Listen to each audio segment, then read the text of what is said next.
Hello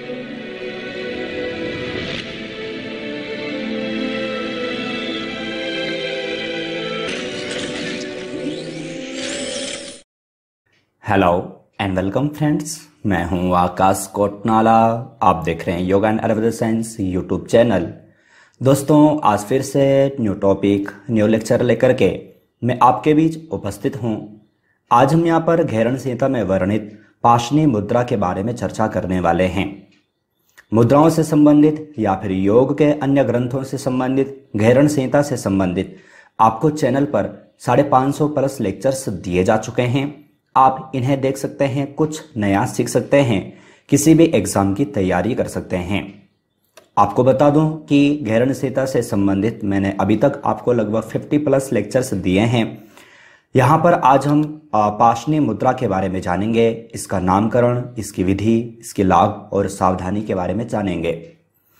पाशनी मुद्रा को हम प्रारंभ करें तो पाशनी मुद्रा प्रारंभ करने से पूर्व थोड़ा सा रिवीजन हम मुद्रा एवं बंध का कर लेते हैं। मुद्रा एवं बंध, जो कि घेरण संहिता में इसका वर्णन किया गया है, तो महर्षि घेरण ने सप्त साधन के अंतर्गत तृतीय साधन में मुद्रा एवं बंध का वर्णन किया है। महर्षि घेरण द्वारा रचित जो ये घेरण संहिता है, ये 7 साधनों में विभाजित है, जिसका तृतीय साधन मुद्रा एवं बंध के नाम से जाना जाता है। महर्षि घेरण कहते हैं कि अगर कोई भी व्यक्ति, कोई भी साधक मुद्रा एवं बंध का अभ्यास करता है तो इनके अभ्यास के द्वारा शरीर में स्थिरता की प्राप्ति होती है, अर्थात ये स्थिरता प्राप्ति के साधन हैं। ये आपको जानना है, ये सब के बारे में हम पूर्व में भी चर्चा कर चुके हैं। अब हम अपना जो मुख्य जो टॉपिक है पाशनी मुद्रा, इसका नामकरण यहाँ पर जानते हैं कि आखिर इस मुद्रा को पाशनी मुद्रा के नाम से क्यों जाना जाता है। तो जैसे कि आप देखेंगे, इस मुद्रा में शरीर को बांध लिया जाता है, इसलिए इसे पाशनी मुद्रा कहा जाता है। पाश का तात्पर्य होता है फंदा, और मुद्रा जो कि हम पहले ही जान चुके हैं। तो पाश अर्थात इस मुद्रा के द्वारा जब हम इस मुद्रा का अभ्यास करते हैं तो फंदे की भांति हम शरीर को बांध लेते हैं। आगे हम जानेंगे कि किस प्रकार से करना है, तब आपको समझ में आ जाएगा। तो पाशनी मुद्रा क्यों कहा जाता है? क्योंकि इस मुद्रा के दौरान हम शरीर को फंदे की भांति बांध लेते हैं, इसलिए इस मुद्रा का नाम पाशनी मुद्रा पड़ा है। और भी कई सारी मान्यताएं हैं, लेकिन जो ग्रंथ के अनुसार है वो मैंने आपको यहाँ पर बता दिया। इस प्रकार से प्रश्न आपको कहीं पर भी इंटरव्यू में पूछा जा सकता है। अगर आप लिखित एग्जाम दे रहे हैं तो उस दौरान पूछा जा सकता है। कहीं पर आप MCQ टाइप के प्रश्न हल कर रहे हैं तो वहां पर इस प्रकार से प्रश्न पूछे जा सकते हैं। अब अगर हम इसकी विधि के बारे में चर्चा करें कि किस प्रकार से हमें इसका पालन करना है, इसके लिए स्टेप जो बताए गए हैं वो अपनाने हैं, तो यहाँ पर आप इमेज के माध्यम से यहाँ पर देख सकते हैं। ये जो मुद्रा जो यहाँ पर जो आप देख रहे हैं, यह पाशनी मुद्रा है।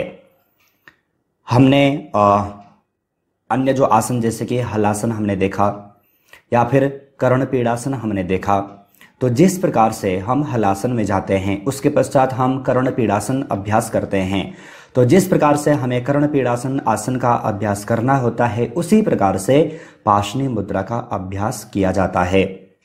किस प्रकार से करना है? तो सर्वप्रथम हमें पीठ के बल लेट जाना है। पीठ के बल लेटते हुए पूरे शरीर को शिथिल बनाना है। इसके पश्चात हम हलासन में आ सकते हैं। हलासन में आने के पश्चात हमें दोनों घुटनों को मोड़ते हुए, जैसे कि आप यहाँ पर देख पा रहे होंगे, दोनों पैरों के घुटनों को मोड़ते हुए अपने कंधों के सीध पर, कानों से सटाते हुए कंधों के सीध पर जमीन से टच करना होता है। पंजे जैसे कि आप यहाँ पर देखेंगे फ्लैट होते हैं। ये अगर हम सिर्फ इस प्रकार से अभ्यास करते हैं और हाथ सामने की ओर फैले रहते हैं तो इसे कहा जाता है कर्ण पीड़ासन। लेकिन इस दौरान जब हम इस प्रकार से स्थिति आती है, इसके पश्चात हम शरीर को, जैसे कि हमने नाम से ही जाना था कि पाश की भांति, इसके पश्चात दोनों हाथों से हमें दोनों पैरों को इस प्रकार से बांध लेना होता है। अगर हम इस प्रकार से बांध लेते हैं तो इसे कहा जाता है पाशनी मुद्रा। अब पाशनी मुद्रा, एक चीज मैं आपको बार बार बताता हूं कि कोई भी आसन हम अधिक समय तक कर सकते हैं, लेकिन जब हम मुद्रा एवं बंध का अभ्यास करते हैं तो हमें उतनी ही देर करना होता है जितनी देर हम कुंभक लगाए सकते हैं। तो यहाँ पर आप देखेंगे जिस प्रकार से यहाँ पर मैंने अभी आपको बताया, तो इस प्रकार से सारे स्टेप यहाँ पर फॉलो करने हैं और इस प्रकार से स्थिति में आने के पश्चात हमें कुंभक लगाए रखना है। हमारा जो एक कुंभक है, कुंभक लगा रहेगा। जब हम कुंभक और अधिक नहीं लगा सकते तो इसके पश्चात हमें दोनों हाथों को खोल देना है, पैरों को सामान्य स्थिति में रख लेना है और सीधे हमें वापस आ जाना है। अर्थात जिस प्रकार से हम शवासन में आते हैं उस प्रकार से हमें आ जाना है। तो इस प्रकार से जो स्थिति जो बताई गई है वह है पाशनी मुद्रा। मैं आपको यहाँ पर घेरण संहिता के अनुसार यहाँ पर बताया हूं। आपको ध्यान रखना है, कर्ण पीड़ासन की स्थिति में आना है और इसके पश्चात दोनों हाथों से शरीर को बांध लेना है।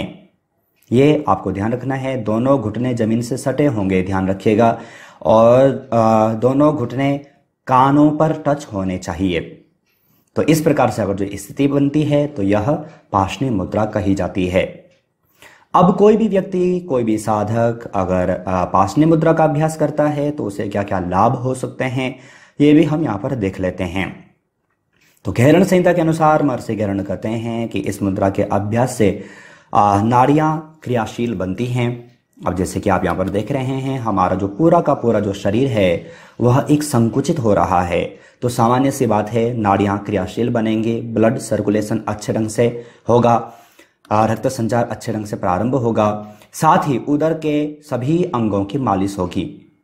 अब उदर संबंधी हमारी जो जितने भी अंग हैं, आमाशय आदि जितने भी अंग हैं, इन सभी की अच्छे ढंग से मालिश होगी। कब्ज आदि जो समस्याएं हैं वह दूर होंगी। तो ये सारी चीज़ें आपको यहाँ पर ध्यान में रखना है। ये सारे लाभ हमें प्राप्त होते हैं। अगर इसके आध्यात्मिक लाभ की चर्चा करें तो जैसे कि आप देखेंगे, हमारा मूलाधार है और विशुद्धि चक्र जो सबसे ज़्यादा प्रभाव पड़ता है तो वह विशुद्धि चक्र पर पड़ता है और मूलाधार क्षेत्र पर पड़ता है। तो इन दो चक्रों पर इस मुद्रा का प्रभाव पड़ता है। इसलिए कहा गया है कि इनके जागरण में भी यह जो पाशनी मुद्रा है यह सहायक है। तो ये भी आपको यहाँ पर ध्यान में रखना है। इसके अलावा और भी कई सारे लाभ हमें प्राप्त होते हैं, प्राप्त हो सकते हैं। अगर हम इसका अभ्यास करते हैं तो उस दौरान आप स्वयं इसके क्या क्या लाभ हो सकते हैं, होते हैं, वो आप जान सकते हैं। कर्ण पीड़ासन में मैंने आपको बताएं वो सारे लाभ हमें यहाँ पर प्राप्त होते हैं। कुछ मैंने आपको यहाँ पर बता भी दिया है। आध्यात्मिक लाभ क्या क्या है वो भी आपको यहाँ पर ध्यान में रखना है। कौन कौन से चक्रों पर इसका प्रभाव पड़ रहा है ये भी आपको ध्यान में रखना है। अगर इसकी सावधानियों के बारे में चर्चा करें, क्योंकि ऐसा नहीं है कि कोई भी मुद्रा बंद कोई भी व्यक्ति कर ले, तो कुछ सावधानियां भी हमें बरतनी होती हैं। अगर हम इसका खुद अभ्यास कर रहे हैं या फिर किसी को करवा रहे हैं तो कुछ सावधानियां हमें ध्यान में रखनी हैं। तो सावधानियां कौन कौन सी हैं? तो जैसे कि कहा, इस मुद्रा का अभ्यास जैसे कि हर्निया है, हर्निया से ग्रसित कोई व्यक्ति है, स्लिप डिस्क की समस्या है या फिर साइटिका की प्रॉब्लम है, उच्च रक्तचाप आदि है, तो उस दौरान हमें इसका अभ्यास नहीं करना है। और अगर हम किसी को अभ्यास करवा रहे हैं तो उसको भी इसका अभ्यास नहीं करवाना है। हृदय से संबंधित जितने भी रोग होंगे उस दौरान भी हमें इस मुद्रा का अभ्यास नहीं करना है। ध्यान रखिएगा, ये सारी समस्याएं अगर जो किसी को हैं, उच्च रक्तचाप आदि है, हृदय संबंधी कोई समस्या है, उस व्यक्ति को अगर हम इस मुद्रा का अभ्यास कराते हैं तो वो समस्याएं और बढ़ सकती हैं। तो इसलिए हमें इनको अवॉइड करना है। अगर इस प्रकार से कोई व्यक्ति है तो उस व्यक्ति को इस प्रकार से या फिर ये जो मुद्रा है इसका अभ्यास नहीं कराना है। तो ये आप यहाँ पर जान चुके हैं। पाशनी मुद्रा का नामकरण आप जान चुके हैं, विधि जान चुके हैं, लाभ है, सावधानियाँ, सब कुछ आप यहाँ पर जान चुके हैं। मैं आपको बता दूँ, ये सारी चीज़ें अगर जो आप पढ़ना चाहें तो आप वेबसाइट पर जा करके भी पढ़ सकते हैं। सभी मुद्रा बंध के बारे में आपको वहाँ पर दिया गया है। तो यहाँ पर आप इसे जान चुके हैं। लेक्चर के अंत में आप सभी जानते हैं कुछ प्रश्न मैं आपको यहाँ पर देता हूँ जिससे कि आप स्वयं का टेस्ट ले सकें। इसके लिए सर्वप्रथम आपको प्रश्न दिया गया है, निम्नलिखित में से पाशनी मुद्रा किसके मालिश में सहायक है? उदर के, गर्दन की, उपरोक्त दोनों, कोई नहीं। तो जो पाशनी मुद्रा है, पाशनी मुद्रा के अभ्यास से किस किस की मालिश होती है आपने यहाँ पर देखा, विधि आपने देखी। तो सही आंसर क्या है छांट करके वीडियो के कमेंट बॉक्स में भेजिएगा। दूसरे प्रश्न की ओर चलें। निम्न में से पाशनी मुद्रा का प्रभाव किस चक्र पर पड़ता है? मूलाधार, विशुद्धि, उपरोक्त दोनों, ये सभी। तो सही आंसर क्या है? जो पाशनी मुद्रा है इसका अभ्यास करने पर किस चक्र पर प्रभाव पड़ता है, आप सही आंसर छांट करके वीडियो के कमेंट बॉक्स में भेजिएगा। ये सब के बारे में हम यहाँ पर चर्चा भी कर चुके हैं। तीसरे प्रश्न की ओर चलें। निम्नलिखित में से पाशनी मुद्रा के अभ्यास की सावधानियां हैं। हर्निया, स्लिप डिस्क, उपरोक्त दोनों या फिर ये सभी।